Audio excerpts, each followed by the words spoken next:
YouTube? I'm back again today for another game review. Today I'm very excited checking out Ilos from Le Boîte de Jeu. This is for 2 to 5 players, take about 45 minutes to play, and it's for ages 10 plus.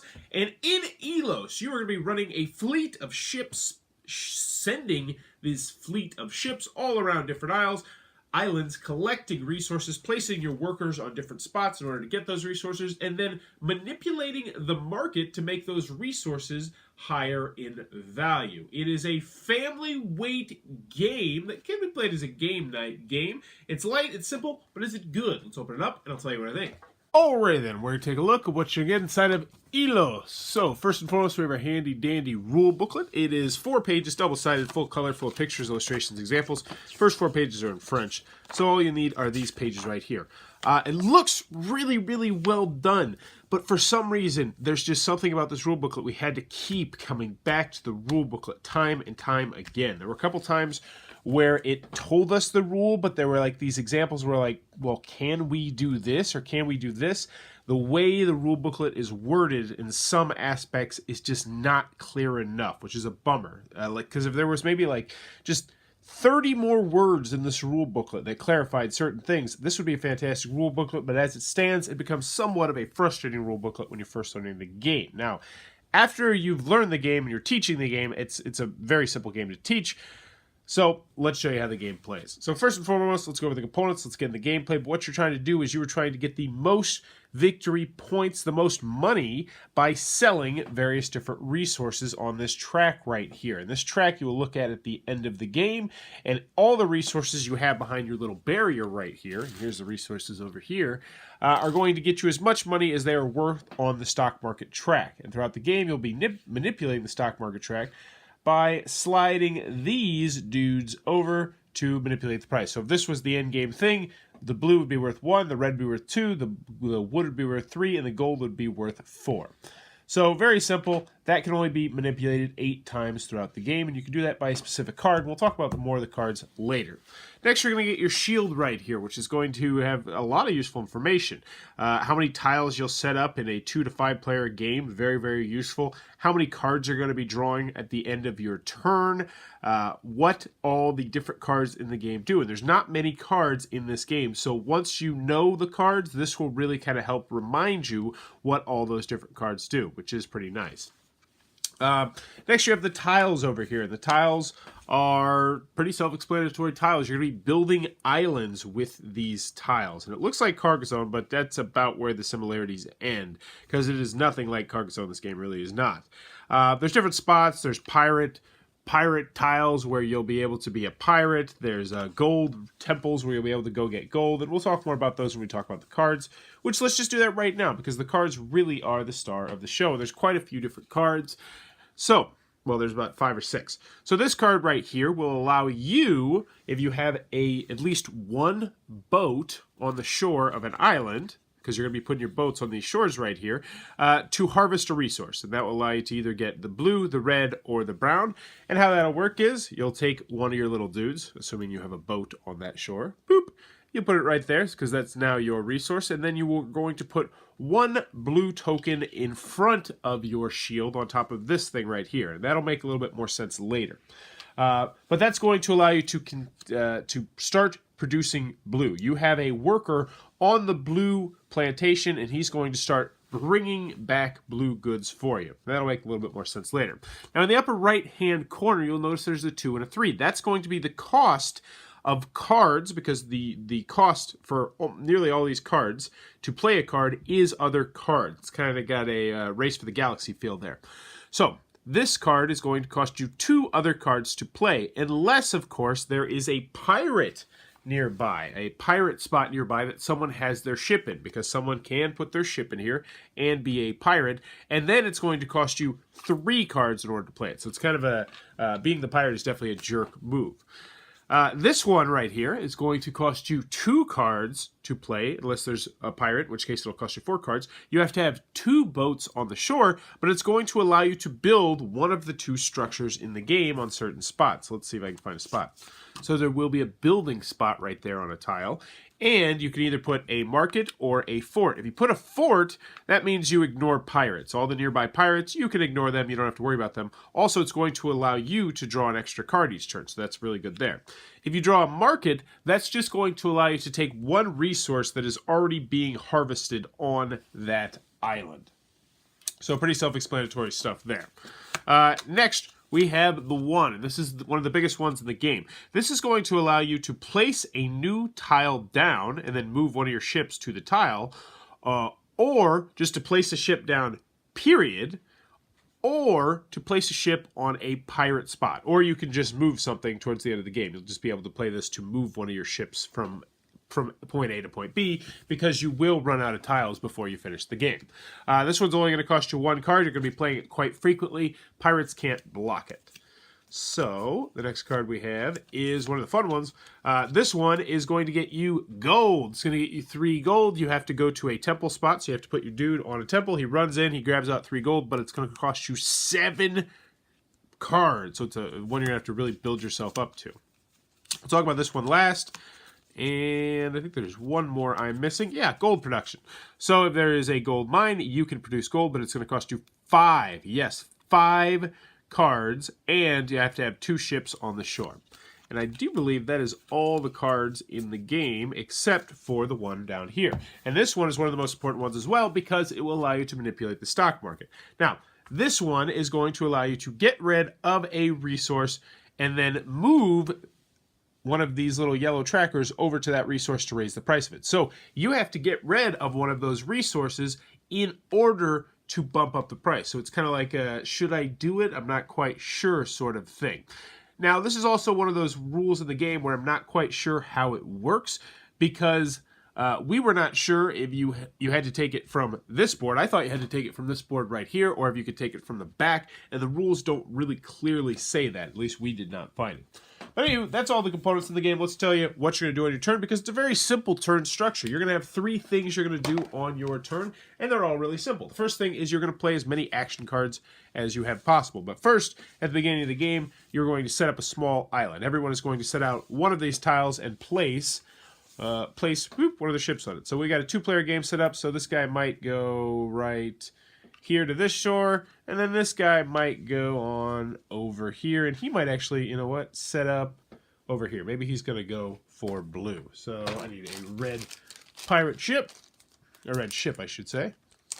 So I'll set that out on that shore, and then we're good to go. Also, you're always going to replenish the tiles, since there are 3 tiles to choose from out here. Now, what are the 3 actions we'll take on the turn? We'll say blue goes first. So what does blue have in his hand? He has one that's going to allow him to ship gold. Oh, he's got 2 that's going to allow him to produce gold. So what blue might try and do is not get rid of either of these cards. Might just be forward thinking and say, all right, I'm going to hold on to these 2 cards right here. So what he might do is he might just have a pretty simple turn and discard 1 card and put 1 ship out. So he might just go bloop right there. And now he's got two ships out there. So, next we move to the second part of the phase, which means where you're going to collect your resources. So, if I had a little guy here and a little guy here, then I would collect 2 blue resources and put them behind my shield like so. Pretty self-explanatory. Obviously, since I'm just showing you, I'm not actually going to have the shield up. Last but not least, you're going to collect cards. And how do you collect cards? Well, it's right here on your handy-dandy player aid. You're going to collect 3 cards, always. +1 for every ship you have out, and +1 for every fort you have out. So I right now would get 5 cards because I have 2 ships and no forts. So 1, 2, 3, 4, 5. And there you go. That's your whole turn. It is a very simple game. You're going to continue to do this until someone has gotten rid of all of their workers. They have all their workers on the board. Once someone has all their workers on the board, you will finish out the round, and then you will total up the combined amount of money you're going to make from your resources back here. Whoever has the most money is the winner of the game. And that, in a short nutshell, is how you're going to play Ilos. Alrighty then, Ilos from La Boîte de Jeu. What are my final thoughts? Let's go over the pros, let's go over the cons. First, on the con side, game's not going to be for everybody for a variety of different reasons. You're looking, this is a game night game, and you don't play lighter to slightly medium, but still lighter medium games, this one probably won't be for you. And I busted this out on my game night. I busted this out in 2 different gaming situations, and it went over well in both of them. But since I was the one who got to play it both times in both situations, I realized what this game, what one of the biggest games, one of the biggest faults in this game was, and that is that there's just not enough here. It's like you first play it and you're like, oh, that's interesting. Huh, I could have done this and I could have done that. And it keeps you intrigued, and it's just cool enough that it can work as a one-time thing. But as you play it more and more, and I probably got 4 games under this under my belt, 2 in my classroom and 2 with adults, it started to lose its luster. And one of the biggest issues I had with this game is that there's just not enough to do. There's not enough cards. There's not enough resources, and the market did not feel like the market really should have felt, in my personal opinion. So let's start right from the get-go. There's only 6 cards in this game, and most of the time, you're not going to be able to afford to play 2 of those cards. The one where you're searching for gold, and the one where you're placing a worker on the gold, because that one's going to cost you 7 or 5 or 7 cards, so they're very expensive. Next, there's the 3rd card, which is manipulating the market, and generally, in all 4 of the games, except for the first game with the kids where they weren't quite comprehending how the market worked, nobody really manipulates the market until the end of the game. Because if you manipulate the market during the beginning of the game or the middle of the game, then other people are obviously just going to start going for those resources, and you're the one who had to waste your resource in order to do that. And so manipulating the market just felt wonky. And I thought when I first started reading the rules for this game, I was like, oh, cool, we're going to have all those 8 chips out in no time. And no, it was not like that at all. In fact, most of the time, we never hit more than 4. I think we hit 4. I think we hit 4 the first time the kids played. But after that, we really did not. So that really leaves you with 3 cards left to play, and one of those cards is to build a structure. You can build the market, which doesn't get built too terribly often, or the fort, which is actually pretty viable, especially early game, because it allows you to draw an extra card each and every round after that. So that was actually pretty nice, but still, most of the time you're not going to play a fort because you have to have a specific location to play a fort, and you probably will not have that specific location and 2 ships on there, which leaves you with really 2 cards you're going to be playing the majority of the time, which is to collect resources or to move a ship / place a ship / place a tile. And that's just not enough. That's just not enough options and choices on your turn. And there will be turns where you'll be like, I want to do something, but I really would rather do something cooler next round, so I'm just going to do 1 action or no actions. And that's not fun. You need stuff on the side that you're doing frequently to make the game better. And that was my biggest issue with the game as I played it more and more, is that there just wasn't enough meat on the bones to keep me entertained. Everybody else enjoyed this game, and I want to stress that.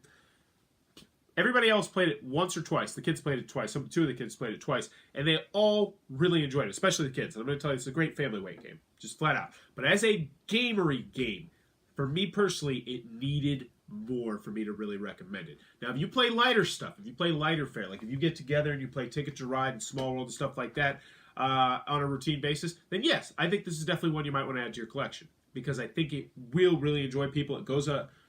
People will really enjoy it, I should say. It goes up to 5 players. That's all the pros. Let's keep talking about the cons.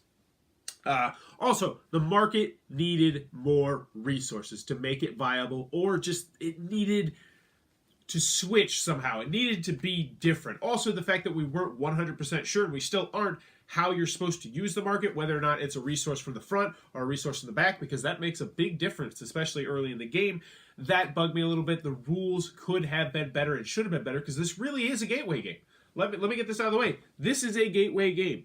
I feel like I could teach this to anybody who's getting new into the hobby, because there's only 3 phases, and there's only certain things you can do. So as long as you nail explaining what each and every one of the cards do, and maybe pointing out the reference as you're doing it, I feel like this could definitely be a gateway game, which is going to be a turn off for some people. Any other cons I have of the game? No. Rules, and it needed more, and the market needed to be done a little bit differently. But moving on to the pros, I think this is a good game. I really do, and I think a lot of people are going to think this is a great game.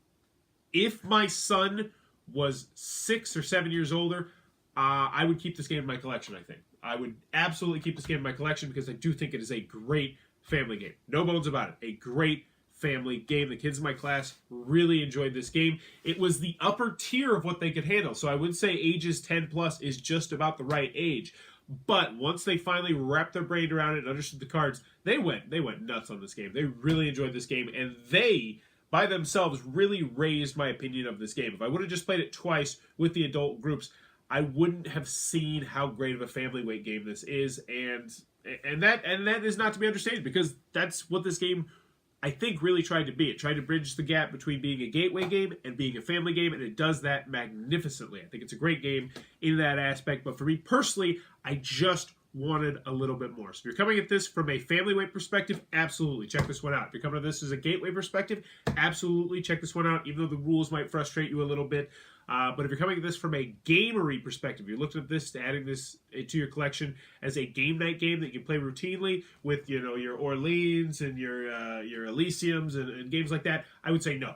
It just does not have enough meat on the bones. But with an expansion, and I hope they do, I hope this is popular enough that it sees an expansion, because I would be chomping at the bits for an expansion of this game, that might change. So as it stands right now, Ilos, I think it's a good game. I think it's a great family game. I think it's a great gateway game, minus the rules, and it is one that I can recommend.